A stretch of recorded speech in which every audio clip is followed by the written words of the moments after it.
सुनेंगे नवरात्रि के चौथे दिन श्री दुर्गा सप्तशती पाठ में 5वें, 6ठे, 7वें और 8वें अध्याय की कथा। तो बोलिए प्रेम से माता दुर्गा की जय। ऋषि बोले, प्राचीन समय में शुंभ निशुंभ दोनों असुरों ने बल के मद में आकर इंद्र का त्रिलोकी का राज्य और यज्ञों के भाग छीन लिए। उन्हीं दोनों ने सूर्य, चंद्रमा, कुबेर और वरुण पर अधिकार पा लिया। वायु एवं अग्नि का भी काम भी वे ही करने लगे। देवताओं को तो अपमानित, पराजित एवं राज्य भ्रष्ट करके स्वर्ग से निकाल दिया, जिसके अधिकार उन दो असुरों ने छीन लिए थे। सभी पराजित देवता अपराजित देवी का स्मरण करने लगे कि उस देवी का तो हमें वर दिया हुआ है कि आपत्ति काल में मेरा स्मरण करने पर तुम्हारे महान संकट तत्क्षण ही दूर कर दूंगी। यही विचार कर पर्वतराज हिमालय पर सभी देवता पहुंचे। वहां भगवती की स्तुति करने लगे। देवता बोले, देवी एवं महादेवी को नमस्कार हो, शिवा को सदा नमस्कार हो, प्रकृति भद्रा को नमस्कार हो।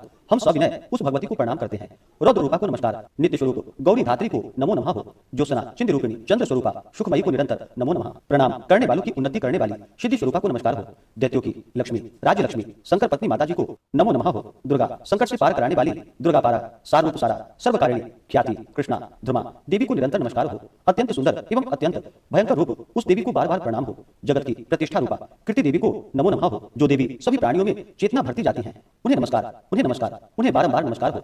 जो देवी सभी प्राणियों में निद्रा रूप में कही गई है, उन्हें नमस्कार, उन्हें बारंबार नमस्कार। जो देवी सभी जंतुओं में सुधा और छाया तथा तृष्णा रूप से स्थित है, उसे बार बार नमस्कार हो। जो देवी सभी प्राणियों में क्षमा, शक्ति तथा तृष्णा रूप से स्थित है, उसे नमस्कार, उसे नमस्कार, उसे बारंबार नमस्कार हो। जो देवी सब प्राणियों में लज्जा, शांति और श्रद्धा रूप स्थित है, उसे नमस्कार, उसे नमस्कार, उसे बारंबार नमस्कार हो। जो देवी सभी प्राणियों में कांति रूप में स्थित है, उन्हें नमस्कार, उन्हें बारंबार नमस्कार हो। जो देवी सभी प्राणियों में भ्रांति, कांति और लक्ष्मी रूप में स्थित है, उसे नमस्कार, उसे नमस्कार, उसे बार बार नमस्कार हो।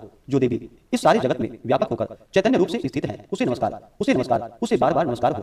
प्राचीन काल में अपने मनोरथ की सिद्धि के लिए देवताओं ने जिन देवी की स्तुति की, इस प्रकार कई दिनों तक सुरपति इंद्र जिनकी सेवा करता रहा, वह मंगल रूपा परमेश्वरी हमारा मंगल एवं कल्याण करे और हमारी आपत्तियां दूर करे। दुष्ट दैत्यों से संतापित हम संपूर्ण देवता जिस भगवती ईश्वरी को नमस्कार कर रहे हैं और जो भक्ति पूर्वक नर्मदा के स्वरूप मनुष्यों द्वारा स्मरण की जाने पर उनकी सभी विपत्तियां नाश कर देती हैं, वह हमारी भी सभी विपत्तियां दूर करे। ऋषि बोले कि हे राजन, देवता लोग जब इस प्रकार भगवती की स्तुति कर रहे थे, उस समय श्री गंगा जी के जल में स्नान करने के लिए श्री पार्वती जी आई। उस समय सुंदर भौहों वाली पार्वती जी ने देवताओं से कहा कि आप लोग किसकी स्तुति कर रहे हैं। तब उनके शरीर कोश से प्रकट होकर शिवा बोली, देवताओं, शुंभ दैत्य से सताए हुए एवं संग्राम में निशुंभ से पराजित हुए मिलकर मेरी ही स्तुति कर रहे हैं। श्री पार्वती जी के शरीर कोश से तभी श्री अंबिका जी का प्राकट्य हुआ। इसी कारण सारे संसार में वह कौशिकी नाम से प्रसिद्ध है। इस प्रकार जब कौशिकी प्रकट हुई, तब श्री पार्वती जी काली के रूप में हो गई। हिमालय में रहने के कारण इनका काली का नाम विख्यात हुआ।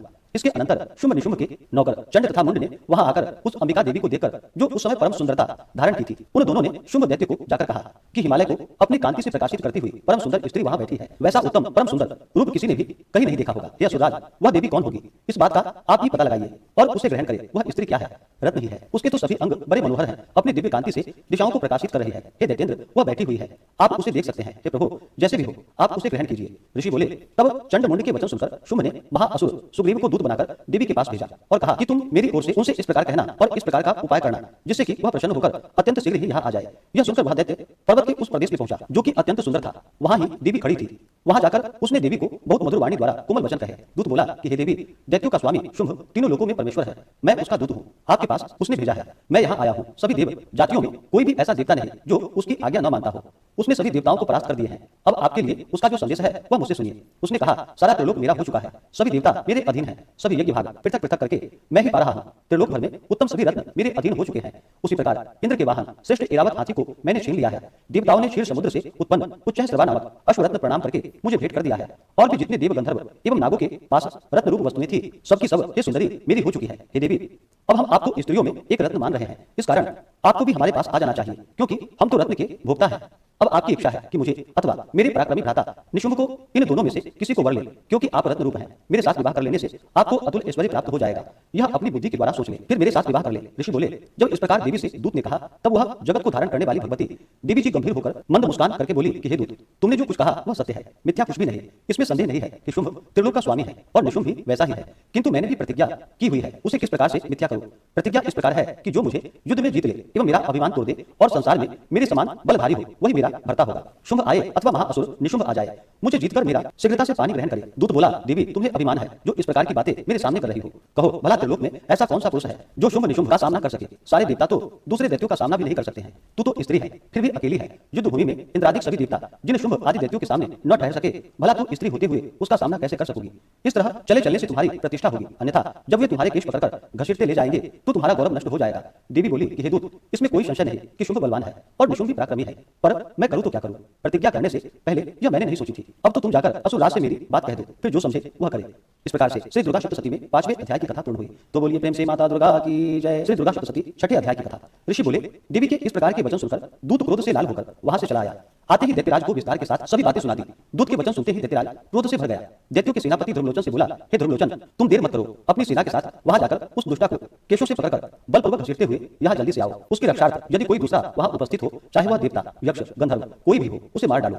ऋषि बोले, आज्ञा पाते ही वह ध्रुवलोचन दैत्य 60,000 असुरों की सेना लेकर शीघ्र चल पड़ा। वहां पहुंचकर उसने हिमालय पर विराजमान देवी को देखा और ऊंची आवाज में बोला, अरे तू सुम्भ निशुम्भ के पास चल। यदि अभी प्रसन्नतापूर्वक मेरे स्वामी के पास नहीं चलेगी तो स्मरण रख, तुझे बालों से पकड़कर घसीटते हुए बलपूर्वक ले जाऊंगा। देवी बोली, इसमें संशय नहीं है कि तुम्हें दैत्येश्वर ने भेजा है। तुम स्वयं भी बलवान हो, बड़ी भारी सेना भी साथ ले आए हो। इस प्रकार की दशा में मुझे बलपूर्वक ले चलोगे तो फिर मैं तुम्हारा क्या कर सकती हूँ? ऋषि बोले, जब इस प्रकार का उसे उत्तर मिला तो ध्रुवलोचन असुर देवी की ओर दौड़ा। तब तो देवी अंबिका जी ने हुंकार के शब्द से उसे भस्म कर दिया।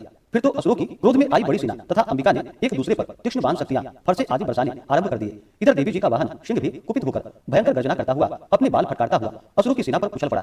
एवं सिंह ने कुछ असुरों को पंजों की मार से एवं कुछ एक को अपने जबड़ों से तथा कई असुरों को नीचे पटक होठ को दाढ़ों से विदीर्ण करके मार डाला। कितने दैत्यों के केसरी ने नाखूनों से पेट फाड़ डाले, कितने दैत्यों को तल प्रहार कर उसके सिर धड़ से पृथक कर डाले, दूसरों की भुजाएं, सिर आदि छिन्न भिन्न कर दिए, कितनों के पेट फाड़ फाड़ कर गले के बाल फटकारते हुए सिंह ने रुधिर पान किया। अत्यंत कुपित हुए देवी जी के वाहन बलवान सिंह ने क्षण भर में दैत्यों की सेना क्षय कर दी। देवी जी ने उस आसुरी ध्रुवलोचन की सेना को मार दिया। देवी के वाहन सिंह ने भी सारी सेना का क्षय कर दिया। शुंभ ने जब यह सुना तब तो उसके क्रोध का पारा बढ़ गया, उसके होठ कांपने लगे। झट शुंभ ने चंड मुंड दोनों दैत्यों को आज्ञा दी, हे चंड तथा मुंड, तुम दोनों बड़ी भारी सेना लेकर वहां पहुंचो, उसे जल्दी से यहाँ पर लाओ, उसे बालों से खींचकर अथवा बांधकर यहाँ लाओ। यदि इस प्रकार लाने में तुम लोग को संशय हो तो युद्ध करो। सभी प्रकार के अस्त्र शस्त्रों से सारे असुर मिलकर उसे मार डालो। उस दुष्टा के मर जाने एवं सिंह के भी मारे जाने पर जिस दशा में भी अंबिका पड़ी हो उसे बांधकर अपने साथ लेकर शीघ्र आओ। इस प्रकार से श्री दुर्गा सप्तशती में 6ठे अध्याय की कथा पूर्ण हुई। तो बोलिए प्रेम से माता दुर्गा की जय। 7वें अध्याय की कथा। ऋषि बोले, तब आज्ञा पाते ही चंड मुंड आदि दैत्य आयुधों से सुसज्जित होकर चतुरंगिनी सेना के साथ चल पड़े। वहां पहुंचकर उन्होंने देखा कि हिमालय की ऊंची स्वर्ण की चोटी पर सिंह पर देवी बैठी थी और मंद मंद हंस रही थी। इस प्रकार उन्हें देखकर पकड़ने की चेष्टा करने लगे। किसी ने धनुष ढा लिया तो किसी ने तलवार संभाल ली और कितने ही देवी जी के पास पहुंच गए। तब अंबिका जी ने उन शत्रुओं के प्रति क्रोध में आ गई। उस समय क्रोध के कारण उनका मुख काला हो गया, देवी की भौहें तन गई।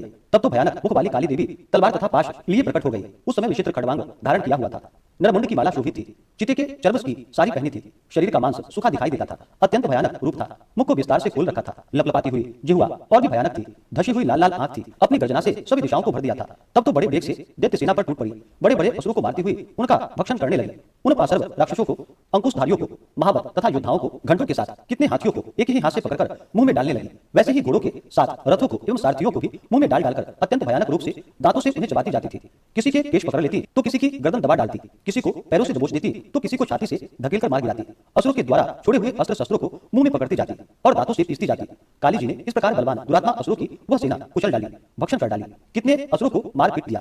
उस देवी ने कुछ को तो तलवार से काट गिराई, कुछ खटवांग से पीट दिए गए और कुछ एक दांतों से कुचल दिए गए। क्षण भर में असुरों की वह सारी सेना पीट कर गिरा दी गई। वह देख चंड उस भयानक काली की ओर दौड़ा। इधर महाअसुर मुंड ने भी महाभयंकर बाणों की वर्षा से एवं शस्त्रों अस्त्र चलाए हुए चक्रों द्वारा उस भयानक आंखों वाली देवी को ढक दिया। वे अनेकों चक्र देवी के मुख में प्रवेश करते हुए इस प्रकार दिखाई देने लगे जैसे बहुत से सूर्य बिंब बादलों के पेट में समाते जा रहे हैं। तब तो जिसके भयानक मुख के भीतर जिनका देख सकना भी कठिन था, ऐसे दांतों के प्रकाश से दमकती हुई अत्यंत क्रोध में आकर भयानक गर्जना करती हुई वह काली भी अट्टहास करने लगी। हुम हुम करती हुई बहुत बड़ी तलवार लिए हुए देवी चंड पर कूद पड़ी। उसके बालों को पकड़कर उसी तलवार से झट चंड का सिर काट दिया। तब चंड को इस प्रकार मारा गया देखकर मुंड देवी की ओर दौड़ा। कुपित काली देवी ने तलवार से मारकर पृथ्वी पर मुंड को भी गिरा दिया। तब महाबली मुंड को मारा हुआ देखकर और सेना का नाश देखकर बची खुची सेना भयभीत होकर इधर उधर भाग गई। अतः काली जी ने चंड तथा मुंड के सिर हाथ में ले लिए। फिर भयानक अट्टहास करती हुई चंडिका के पास पहुंचकर बोली कि मैं यह चंड और मुंड नामक महापशु आपको भेंट चढ़ा दिए। अब तो युद्ध में शुंभ निशुंभ का आप स्वयं वध करना।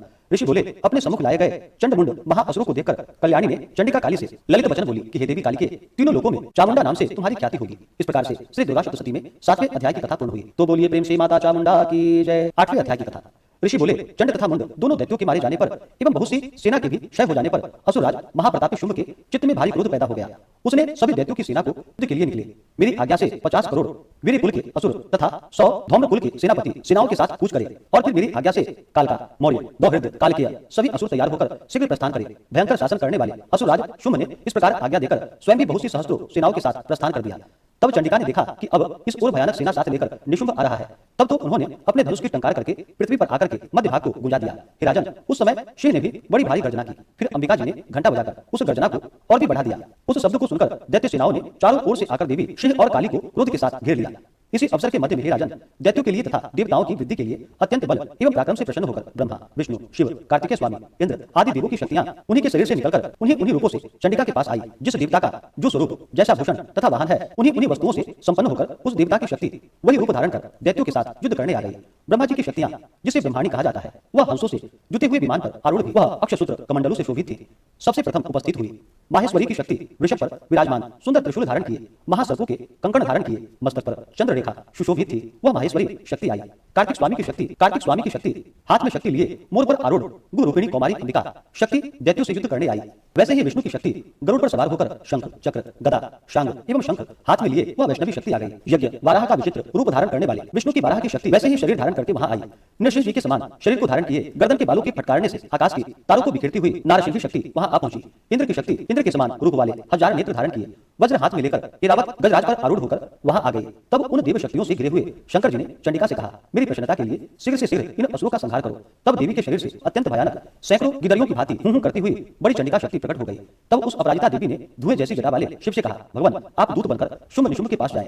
वहां जाकर उन महाअभिमानी शुंभ निशुंभ दानवों को तथा युद्ध में आए हुए दूसरे दानवों को भी कहें कि हे दानवों, यदि तुम लोग जीना चाहते हो तो त्रिलोक का राज्य इंद्र प्राप्त करे, सभी देवता यज्ञ भाग पाएं और तुम लोग पाताल में चले जाओ।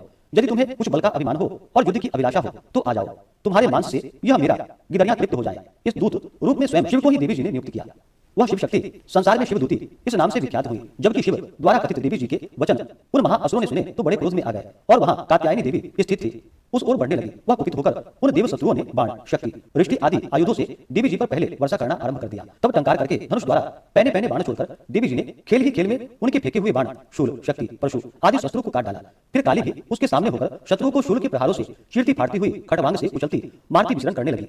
इधर ब्राह्मणी शक्ति भी जिस ओर दौड़ती उस ओर अपनी कमंडलों का जल छिड़क देती, जिससे शत्रुओं का पराक्रम एवं तेज नष्ट हो जा रहा था। माहेश्वरी शक्ति ने त्रिशूल द्वारा, वैष्णवी शक्ति ने चक्र द्वारा और कौमारी शक्ति ने शक्ति द्वारा उन दैत्यों का क्षय करना आरंभ कर दिया। ऐन्द्रिय शक्ति के वज्र गिराने से सैकड़ों दैत्य दानव विदीर्ण हो होकर रुधिर के पनाले बहाते हुए पृथ्वी पर गिरने लगे। वाराही शक्ति ने तो कुछ एक को तुंड प्रहार से मार गिराया। कितने दैत्यों की छातियां अपनी दाढ़ों के अग्रभाग से चीर डाली।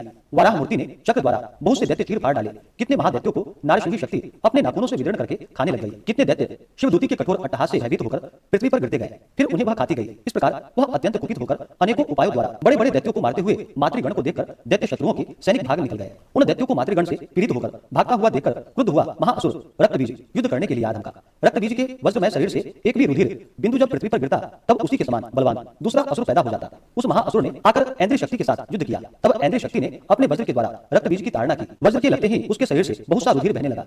रुधिर की एक एक बूंद से बहुत से असुर योद्धा पैदा हो गए, जिसका रूप पराक्रम रक्तबीज के समान था। जितनी भी रक्त की बूंदे शरीर से गिरी उतने ही उसके सदृश बलवीर पराक्रमी असुर उत्पन्न हो गए। वे रक्त से उत्पन्न हुए असुर भी अत्यंत भयानक अस्त्र शस्त्र से सुसज्जित मातृगणों के साथ लड़ने लगे। फिर ऐन्द्र ने वज्र से उसका सिर तत्क्षण विक्षिप्त कर दिया।